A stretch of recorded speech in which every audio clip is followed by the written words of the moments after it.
Sa crainte, c'était qu'Hitler n'obtienne une paix séparée des Alliés pour concentrer ses forces contre lui.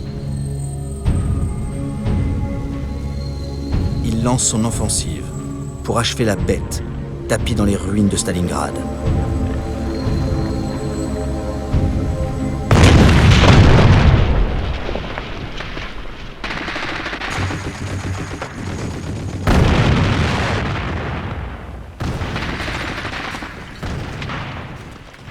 Le capitaine soviétique, Joseph Prautov, écrit à sa femme. « Je me sens mieux maintenant. Nous avons pris le dessus sur ces serpents. Nous en capturons un grand nombre. Ils commencent à payer pour le sang qu'ils ont versé, pour les larmes de notre peuple. Je vais bientôt revenir.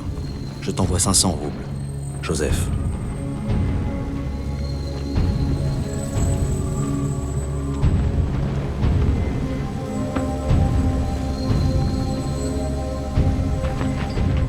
Les Russes atteignent le centre-ville.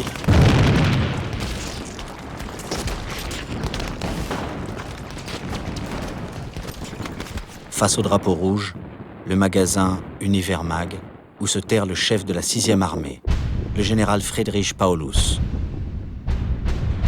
Ses hommes se rendent. Paulus aussi.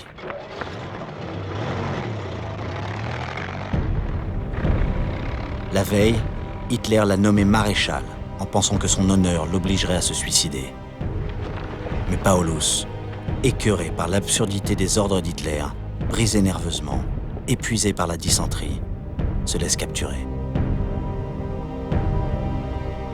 Pour les Russes, le maréchal Paulus est une prise exceptionnelle. C'est lui qui avait conçu le plan d'invasion de l'Union soviétique, l'opération Barbarossa.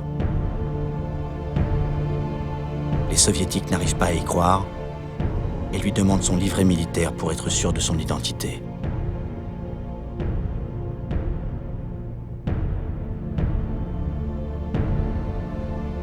Paulus va collaborer avec les Russes et faire condamner ses anciens chefs, comme Keitel, au procès de Nuremberg.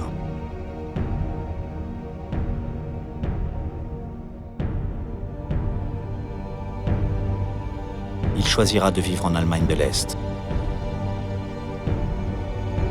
Il a agi surtout par rejet de la folie hitlérienne, comme beaucoup de ses hommes. Au diable Hitler, ose marmonner les prisonniers allemands avec les quelques mots de russe qu'ils connaissent. Nous voulons rentrer chez nous.